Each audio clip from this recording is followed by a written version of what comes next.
and allow us to see the eternal word, which is you, in everything we learn today. Our Father, who art in heaven, hallowed be thy name. Thy kingdom come, thy will be done, on earth as it is in heaven. Give us this day our daily bread.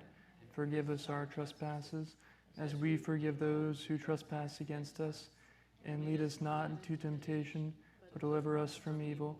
Amen. St. Thomas Aquinas, pray for us. In the Father, Son, and the Holy Spirit. Amen. Well, good morning, everybody. Thank you for being here today. I really appreciate it. As we dive into philosophy, and I'll explain what philosophy is, doing the groundwork for that, before we go into our first lesson on proving God's existence, which I'm very excited for. So thank you for being here today. I'm happy I'm making my defense of philosophy here at a place called St. John Paul II Catholic Church.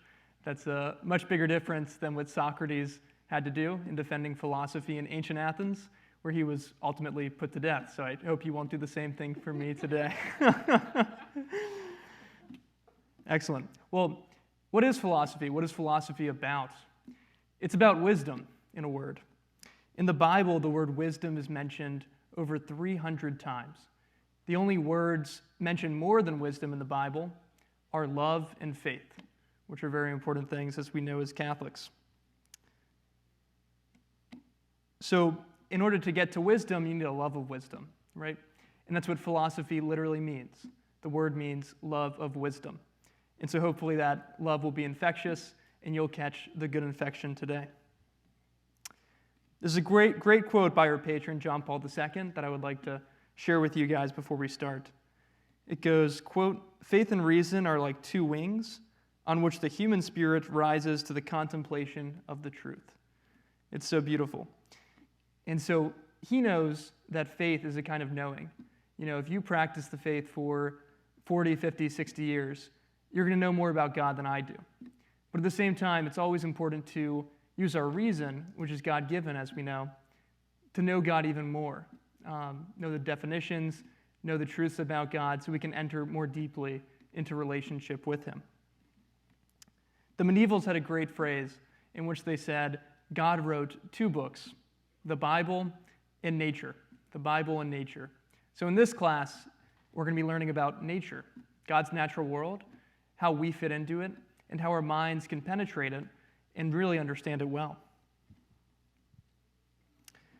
Another thing about philosophy is that you need the right attitude before you start doing it. One of my mentors always said, philosophy begins in wonder. Philosophy begins in wonder. And I think wonder can be summarized well just by thinking of how each of us was when we were 5 years old. You know, we annoyed our mommy and daddy by asking why to absolutely everything. We wanted to know everything about everything, right? And we still want that, although sometimes, you know, we have a lot of duties nowadays that can be kind of covered up, but we want to reignite that spark, wondering why, and entering deeply into it after you ask why. So eventually you can rest, you can be at peace with the truth, and you can live in the truth. Also, I'm sure we know people in our modern age who have walked away from the Catholic faith, and that can sometimes be because of mental roadblocks. Roadblocks on how God works, the problem of evil, how can God be transcendent, how can He be all good and all-knowing. So these sorts of things, how can He exist? These sorts of things we can show by reason. We can use our minds and make good rational arguments to clear away those roadblocks for our friends and family who might need them. So it's important. So feel free to bring anyone who's agnostic, atheistic, to these courses, or send them the video. We'll have them on YouTube. Great. There's also a great C.S. Lewis quote that basically says, you can never be too careful about your reading when you're an atheist. So I think the same thing goes for what you watch. So feel free to share this with them. Hopefully God will make an impact through it. Excellent. So that's the groundwork for philosophy. And how this talk is going to go is for the next 35 minutes, you're going to enter into purgatory. And I'm sure all of you are Catholic, or most of you are, so you're used to things like that, purgatory, before you get to heaven, which is the Q&A, relatively. Life in God is trialogue, right? Father, Son, Holy Spirit. right? So dialogue's much closer to that than monologue, which is what I'll be doing for the next 35 minutes before about 20 minutes for questions. And so I'm about to commit the sin of lecture, which is at least a venial sin. Great. Okay.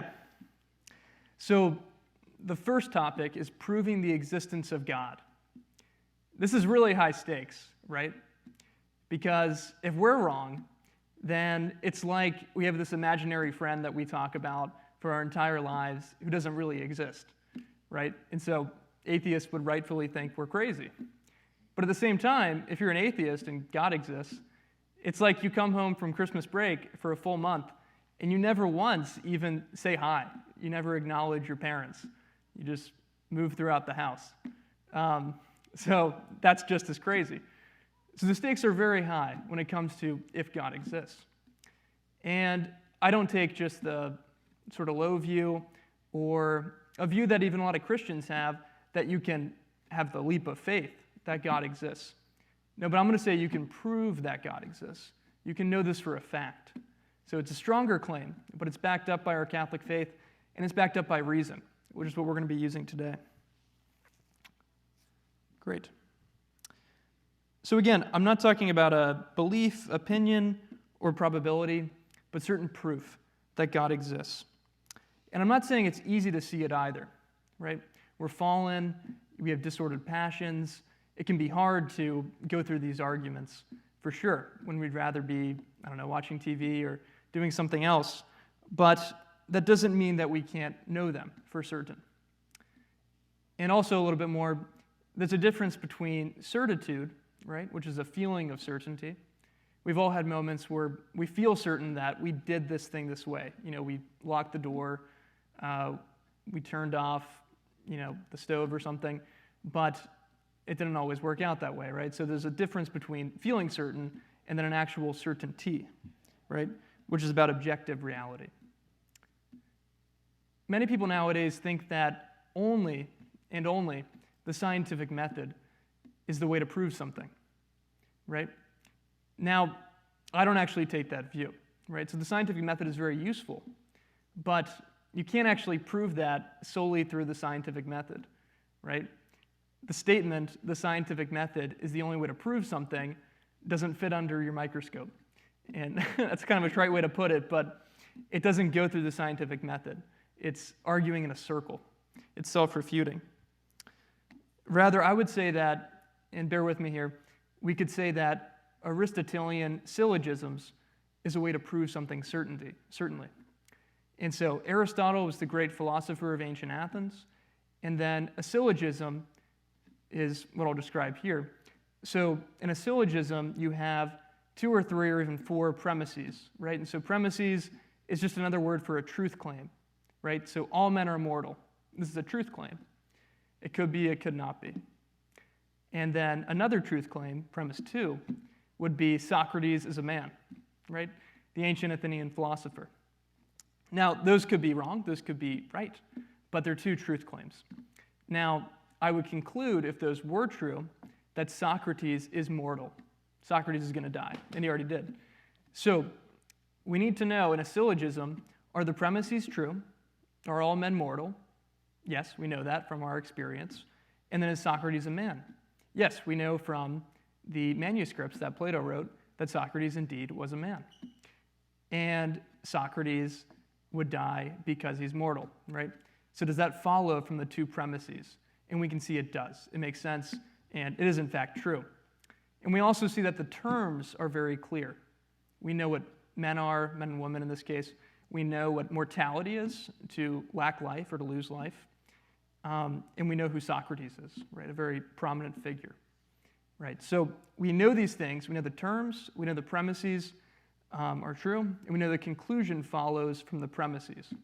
And so if we have all those 3 ingredients, we can know something certainly. We can know something for a fact. And so those are kind of the tune of the arguments that I'll be making today. And then, of course, please ask questions during the Q&A about them. But that's sort of the groundwork I wanted to lay. Okay, so I'm going to go through a few arguments, or several arguments, and then I look forward to your questions afterwards. So this is the argument from degrees of perfection. So we observe in our universe that there are better and worse things, right? It's better to get an A than an F. It's better to have a freshly mowed lawn than a terrible lawn, right? So we know that there are better and worse things, like on a sliding scale. But there must be an absolute standard to put these things in relativity too. Otherwise, there's no scale at all. Everything just falls along a horizontal line. They have to go towards something, a better, and ultimately a best. And so the standard of goodness or truth or beauty is what we call God. Let me back up for a moment. So what we call God, I'm not saying is the God of the Bible, right? That takes revelation to give it to us. What I'm trying to prove is a thin slice of God, right? Attributes that can only be a divine creator, a divine maker, a divine first cause. And so this is what I'm saying when I say this is what we call God. Great. So some people might deny that there are indeed degrees of perfection. They might be what a lot of people call a relativist, right? Everything is the same, different strokes for different folks. But no one actually can practically believe this. And you can show them that this belief actually leads to a bunch of craziness, insanity. You know, it's like, let's say you lived in northern Arizona and you wanted to take your son to the Grand Canyon, which was just a stone thrown away. It happened to be. And he kept telling you, no, this mud pie that I'm making in the back of the yard here is so much better than any Grand Canyon. You would think he's clinically insane or just stubborn. Probably stubborn, yeah. But this is what it logically leads to. If you want to say that there's no degrees of goodness that we can actually see with our minds and see intuitively. So it leads to a crazy conclusion. Therefore, the other way, the way I propose, is what follows. Okay. So the next argument is the argument from the principle of sufficient reason. That's a mouthful. Let me explain what that means. So the idea of the principle of sufficient reason, or the PSR is what I'll call it, is that every thing, event has an explanation for why it is the case that the event happened. Okay, so let's say that I have a giant hat, like a magician's hat, and out of this hat, I pull out a purple alligator. Okay. Now, you would think, wow, is there a trap door underneath this podium? How do you do that? Or is there something else in the hat? You would first look for an explanation, right? And you would first look for a natural explanation, something that I came up with in a very clever way. Now, if you kind of investigate after I talk, you look around and you see that there's no way there could have been a trapdoor or something like that, and you don't think I could have been that clever, then you would move on to a mental cause, right? Am I seeing things? What's going on with me? You would be a little bit alarmed, but you would move on to another cause. Now, let's say that you went to a psychiatrist and they said you were doing all right, you were doing fine. Then you would go on to a supernatural cause. Did God make this a miracle? This happened because of God. And if somehow you could verify that it wasn't, then you would, move on to some other cause. But the key point is that you would always look for a cause, right? There's always an explanation for what we do and what happens. And so even if it's a supernatural cause, like a miracle, there's always a cause for any kind of event. We all know that. Also, if everything has an explanation, and the more we look at things that are complex and see that there's an even greater explanation for them, right? So this little button on my shirt, this is a very simple explanation. It's to make sure my shirt stays together. It's got a very singular purpose, right? But something like behind me, like the altar, which has a complex purpose, right? Because it gets into the Eucharist, which is complex but true and interesting. And so the more complex we go, the more explanations are needed, right? And so it doesn't make sense that we could go all the way up to the least complex organisms and things and events in the universe, to the entire universe, which is space and time to the extreme. It is enclosed, but it's all of space and time and all the creatures in it together. To stop there and say that there is no explanation, there's no cause for this, even natural or supernatural, is insane, right? And so to explain the entire universe, we see that the universe doesn't explain itself, right? Nothing explains itself in this world. And so to see the entire universe, which is a part of the world, all of the world, we know that it doesn't explain itself. And so there has to be a cause. And that would be a supernatural cause, which is what we call God, a creator. Great. Okay, this is the argument from change. And I mentioned St. Thomas Aquinas, who was a philosopher and theologian in the 13th century. This was what was probably his favorite argument. And I modified it, but that's not because I'm smarter than Thomas Aquinas. That's because I'm not as smart. But this was his favorite argument. So see if it works. Again, all these arguments are supposed to be taken together. And just because we don't have certitude doesn't mean it can't be certain. So we observe in our natural world that everything is changing. There was a famous pre-Socratic philosopher named Heraclitus, and he said that no man steps in the same river twice, right? That sounds kind of like hippie or New Age or something like that, but it's actually true in a way, right? Even this podium, even me when I'm being still and I'm moving around a little bit, but even this podium is moving. There's always local motion when matter's involved. There's always movement. There's always entropy. Everything is always moving, even when it seems like it's still. Okay, so there's always change. We know that not just from knowing, but from touching, feeling, sensing. Our senses tell us this. Okay, so that brings us to the question, what really is change? What really is it? And so I'll take an example here of an acorn in a tree, right? So an acorn really is an acorn, but it's not a tree, right? It's potentially a tree. But something needs to happen between the stage of being a full-grown oak and being an acorn before it is a tree. So there has to be something that happens there. And we know that nothing can give itself what it does not have, right? So there needs to be something acting on it, right? There needs to be something from without. And so we would say that in the end, there has to be an unmoved mover because you can't have an infinite regress of causes, right? If everything is changing, then there can't be the first thing that was changed, that was not changing before all those changes happened. So another way to put it is, let's say that there was a library book, right, that would give you all the answers to your test, all the tests you would ever take in college. And let's say that I told you that, this book exists, but I don't have it. And you would say, okay, where is it? And I would say, it's at this library, go here. And you would go over there and ask them, and they would say, oh yeah, the book totally exists, but you have to go to this other library in Georgia, let's say. So you would go on the hunt for this. Let's say they keep saying the same thing. You go through all 50 states eventually, but they keep saying it's at the other library. And eventually you would either throw up your hands and leave, or say, is it really there? Is there really the library book in the first library?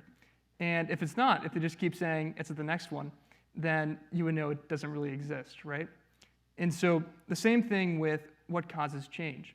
If something is always changing, there needs to be something that started that series of changes. Okay.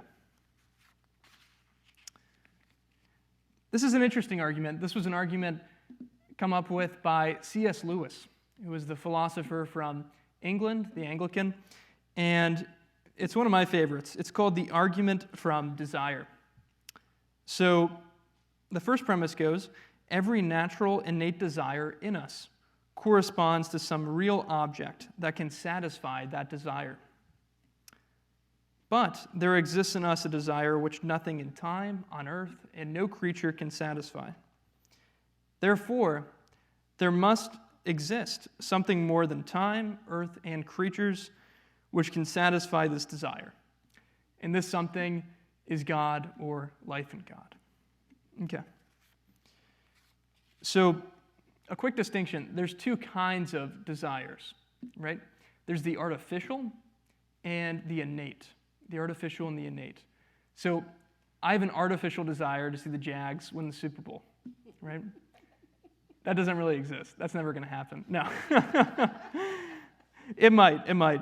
But something like Narnia or something like The Shire, I also have a desire for that. But that's artificial. That's because Tolkien or Lewis came up with these stories in these fantasy lands.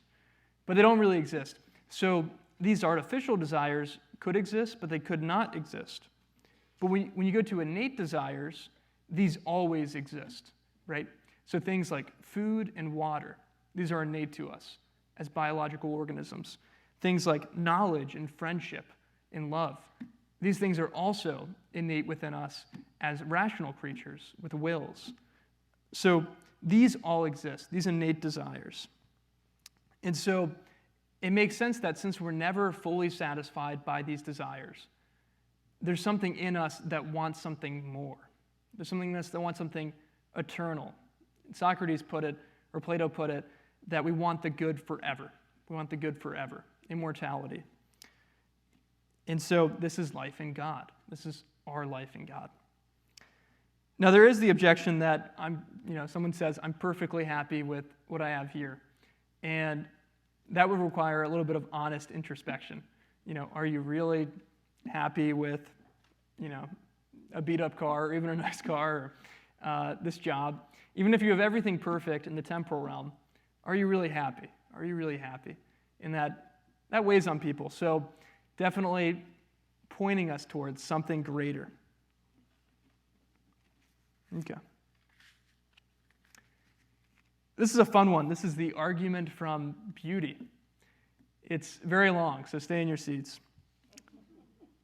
There is the music of Johann Sebastian Bach, therefore there must be a God. You either see this one or you don't. That's the argument.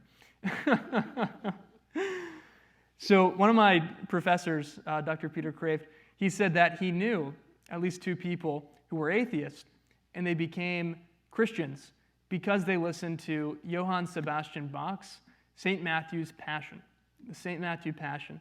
So either in German or English, listen to that, and then share it with anyone who you might think need it. If you don't remember anything from this talk except listening to that would be a win. I would take that. So please listen to that. It's beyond beautiful.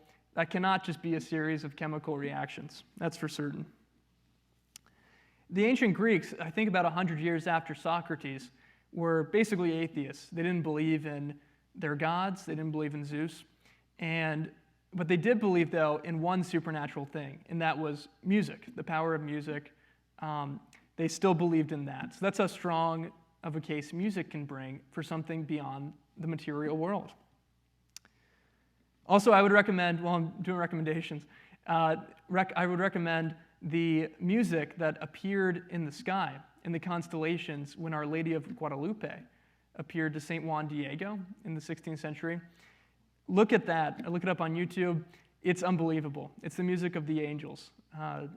So I would recommend that too if you're not satisfied by the St. Matthew Passion. Great. My next one is a very famous one. You've probably heard a version of it before, but it's the argument from morality. Right? So real moral obligation is a fact. We are really, truly, and objectively obligated to do good and avoid evil. So there's two views possible in the world. There's the atheistic view, that no God exists, or the religious theistic view, that God exists. But the atheistic view is incompatible with the first premise. Under atheism, you can't have objective morality that's binding. And I'll explain what that means more in a second. Therefore, the religious view wins out, just by a matter of fact. So God exists. The religious view wins. So I'm not saying that only some people claim that moral duties exist, right? because certainly everyone would agree that people claim that all the time. And I'm also not claiming that some consequences feel worse or seem worse than others, given a moral act, but rather that humans are bound and objectively obligated to certain acts because of objective reality, how things are. We talk about natural laws nowadays in the scientific realm, in the scientific context, and that's fine. But the ancients talked about the natural law as something binding on our actions. Everything we do is a moral act in a way, or everything we choose not to do. And so if you decide to go against the natural law, which is in us naturally, innately, as St. Paul talks about in his letter to the Romans, then eventually you're going to come crashing down to earth, just like the law of gravity, right? If you jump off a moral cliff, eventually you're going to come down. You might glide for a bit, but you'll come down. And so this is the same way the ancients are talking about the moral law and how pressing it is and how important it is.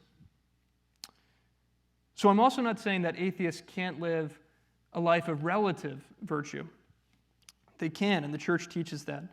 But they can't have the why. They can't have the person behind the moral law. So it's kind of like you sit down for a meal, but you refuse to, under all circumstances, acknowledge that there was a farmer, that there was an animal, that there was a chef that prepared the meal for you. So the whole person behind why that exists, the fact of morality, is neglected, is cast aside. So we can also say that atheists do recognize the moral law, but they recognize it at best as a brute fact. And so what that means is there's no real reason behind it, it just exists. But if your worldview has too many brute facts, then it's your worldview that needs adjusting, not the facts themselves. If you had a worldview that said alligators can't exist, I absolutely refuse to believe alligators exist, but you went to Florida, then you would have to adjust your worldview. I mean, you wouldn't have to say Florida doesn't exist, right? You would have to adjust your worldview for the data. So, also, under the atheist worldview, you can't really have immaterial substances. And so, desire and will, which are things pointed to by a lot of atheists, they ultimately have chemical reasons, chemical reactions that are bringing them on. And so, these are amoral, right? Matter itself isn't moral or immoral. It's moral agents that are. And so, if everything's just matter, that points us towards a lack of morality. But again, we all know that moral facts exist, right? Slavery is wrong, for example. Stealing is wrong. And we know this absolutely. Okay. More on this, because it's such an interesting argument. C.S. Lewis, in his book, Mere Christianity, talks about moral language. We see this in little kids, right? They talk about playing fair, taking my turn. So these things are a matter of justice. They recognize it innately. And also, even the biggest moral relativist, as soon as you harm him, as soon as you steal his money, he's going to take up arms, right? And rightfully so. So at the end of the day, everyone recognizes it, especially when pressed by their own needs and circumstances. There's another argument. It's kind of a dangerous one. It's the argument from conscience that's very much related to this. And St. John Henry Newman, the English bishop, came up with this, actually. And so basically, there's only a certain amount of things that can point you towards, or everyone knows that they have to follow their conscience. Everyone knows they have to follow their conscience. Everyone says this, everyone knows this. But when you show the atheistic view on what a conscience is, this actually shows them that, oh no, they don't, under their worldview. So it's a dangerous argument. And Dr. Crave told me one time that he was once debating a bunch of pro-choice people and pro-abortion choice people, and they eventually said that, Peter Crave, you convinced us, congratulations. And he said, using this argument, and he said, oh great, so you're pro-life? And they said, no, we're pro-infanticide. So it's a dangerous argument, but it does show the logical necessity of the argument. So it goes that we all know that we have to listen to our consciences, and where does that come from? So it either comes from us, right? Other comes from the individual. And why do you have to listen to yourself, though, right? If you lock yourself in a room, you can lock yourself out. There's no absolute moral necessity of keeping yourself to some morality. Also, it could come from society, right?